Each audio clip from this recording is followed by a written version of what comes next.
ഇതിപ്പോൾ ഓരോ കമ്പനിക്കാർ ഇങ്ങനെ മത്സരിച്ച് കളിക്കുന്നതിൻ്റെ തൊട്ട് കളിച്ചിട്ട് ദിവസവും ഇങ്ങനെ പുതിയ പുതിയ മോഡൽ ഫോൺ ഇങ്ങനെ ഇറങ്ങിക്കൊണ്ടിരിക്കുക. നമ്മളെ ഇങ്ങനെ പുതിയ വാങ്ങിക്കൊണ്ടിരിക്കുക കൂടുതൽ ഫീച്ചറുകളിൽ അല്ലേ. അതടക്കട്ടെ, അതിപ്പോൾ വാങ്ങുന്ന പോലെ വാങ്ങട്ടെ, ഇറക്കുന്ന പോലെ ഇറക്കട്ടെ, അതല്ല ഇപ്പോൾ പ്രശ്നം. ഇപ്പോൾ ഒരു പുതിയ ഫോൺ നമ്മൾ വാങ്ങിക്കഴിഞ്ഞാൽ അല്ലെങ്കിൽ നമ്മളൊരു ഉപയോഗിച്ചുകൊണ്ടിരിക്കുന്ന ഫോൺ നഷ്ടപ്പെട്ടാലൊക്കെ ഏറ്റവും വലിയൊരു പ്രശ്നമാണ് നമ്മളെ ഫോണിലുള്ള കോണ്ടാക്റ്റ്. ഈ കോണ്ടാക്റ്റ് നമ്മൾ പുതിയ വാങ്ങുന്ന ഫോണിലേക്ക് എങ്ങനെ ഷെയർ ചെയ്യും, എങ്ങനെ സേവ് ചെയ്യും, പഴയ കോണ്ടാക്റ്റൊക്കെ എങ്ങനെ എടുക്കും, ഇതിനെപ്പറ്റിയുള്ള 1-2 വീഡിയോ നമ്മളെ ചാനലിൽ നമ്മൾ ചെയ്തിക്ക്. എന്നാൽ അതിനേക്കാട്ടിലൊക്കെ വളരെ പെർഫെക്റ്റായിട്ട് നമ്മളെ ഫോണിലുള്ള മുഴുവൻ കോണ്ടാക്റ്റും PDF ആക്കിയിട്ട് നമ്മളെ ഫോൺ സേവ് ചെയ്യുക. വേണമെങ്കിൽ അത് ഷെയർ ചെയ്യുക, അല്ലെങ്കിൽ ഗൂഗിൾ ഡ്രൈവിൽ സേവ് ചെയ്ത് വെക്കാം. അതുപോലെ ടെക്സ്റ്റ് ആക്കിയിട്ട് സേവ് ചെയ്യുക, അല്ലെങ്കിൽ VC കാർഡ് ആക്കിയിട്ട് സേവ് ചെയ്ത് വെക്കുക. ഇതിനൊക്കെ പറ്റിയ ഒരു അടിപൊളി ആപ്ലിക്കേഷൻ ഇന്നത്തെ വീഡിയോ മുഴുവനായിട്ട് കാണുക. കണ്ടിട്ട് ഇതിന് ആവശ്യക്കാരുണ്ടെങ്കിൽ എന്ന് പറയണ്ട, എല്ലാവർക്കും ആവശ്യമില്ലാന്ന് ഇതൊന്ന് ഉപയോഗിക്കുക. നിങ്ങളെ ഒരു കോണ്ടാക്റ്റും നഷ്ടപ്പെട്ടു പോവുകയില്ല. തീർത്തും നമുക്ക് PDF ആക്കിയിട്ട് സേവ് ചെയ്യുക. അതിനാദ്യം നിങ്ങൾ വീഡിയോ മുഴുവനായിട്ട് കാണുക.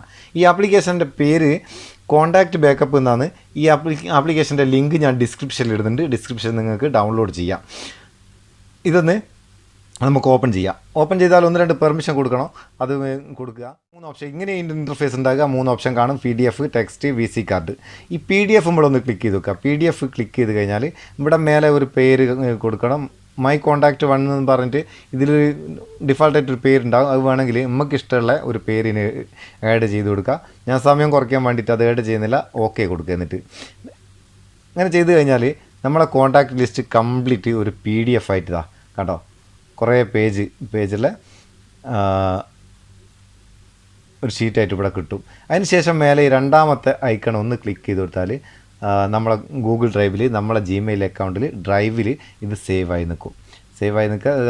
നമുക്ക് ഇവിടെ സേവ് ചെയ്ത് കൊടുക്കുക. വേണമെങ്കിൽ ഇവിടെ നിന്ന് നമുക്ക് പേര് മാറ്റി കൊടുക്കുക. എന്നിട്ട് ഈ സേവ് ചെയ്ത് കൊടുത്തു കഴിഞ്ഞാൽ അത് നമ്മളെ ഡ്രൈവിലവിടെ സേവായി നിൽക്കും. അതെങ്ങനെയാണ് നമുക്ക് എടുക്കേണ്ടത്, എങ്ങനെയാണ് സേവ് ഡൗൺലോഡ് ചെയ്യേണ്ടതെന്നൊക്കെ ഞാൻ പിന്നെ ലാസ്റ്റ് കാണിച്ചു തരാം. അതിന് ശേഷമുള്ള 2 ഓപ്ഷൻ കൂടി പറയട്ടെ.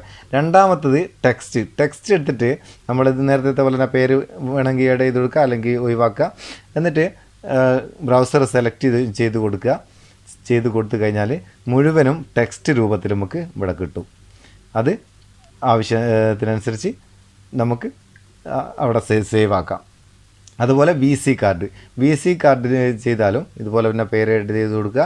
എന്നിട്ട് ഇത് നമ്മളെ ഓൾറെഡി നമ്മളെ ഗൂഗിൾ ഡ്രൈവിൽ സേവ് ആയി കഴിഞ്ഞ്.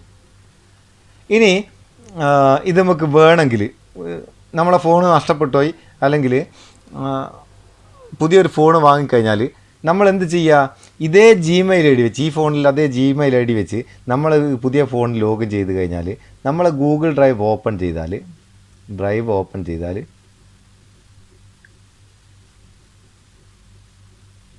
ഇവിടെ നമുക്ക് നമ്മൾ ഈ സെർച്ച് ബാറിൽ നമ്മൾ മൈ കോണ്ടാക്റ്റ് ഞാൻ സെർച്ച് ചെയ്യാം. മൈ കോണ്ടാക്റ്റ് 1 PDF എന്ന് പറഞ്ഞ് നമ്മൾ സേവ് ചെയ്ത് ഇവിടെ കാണിക്കും. അത് നമുക്ക് ഇവിടെ ഓപ്പൺ ആവും. ഇവിടെ മേലെ 3 ഡോട്ട് ഞെക്കിക്കഴിഞ്ഞാൽ നമുക്ക് ഇവിടുന്ന് ഷെയർ ചെയ്യാം. മറ്റൊരാൾക്ക് വേണമെങ്കിൽ ഷെയർ ചെയ്ത് കൊടുക്കില്ല, പുതിയ ഫോണിലേക്ക് ഷെയർ ചെയ്യുക, അല്ലെങ്കിൽ ഇതിൻ്റെ കോപ്പി എടുക്കുക. അതും അല്ലെങ്കിൽ ഡൗൺലോഡ് ചെയ്താൽ നമ്മൾ ഈ PDF രൂപത്തിൽ തന്നെ നമ്മളെ ഫോണിൽ ഇത് ഡൗൺലോഡ് ആവും. വളരെ സിമ്പിളാണ്, വളരെ ഉപകാരപ്രദമാണ്. അപ്പോൾ ഇഷ്ടപ്പെട്ടിട്ടുണ്ടെങ്കിൽ ലൈക്ക് കൊടുക്കുക, ഇതിനെപ്പറ്റിയുള്ള അഭിപ്രായം അറിയിക്കുക. നമുക്കടുത്ത വീഡിയോയിൽ നല്ല സെഗ്മെൻറ്റ് കാണാം. നിങ്ങളുടെ സ്വന്തം മുത്തൂസ് മെപ്പയർ. Thank you so much.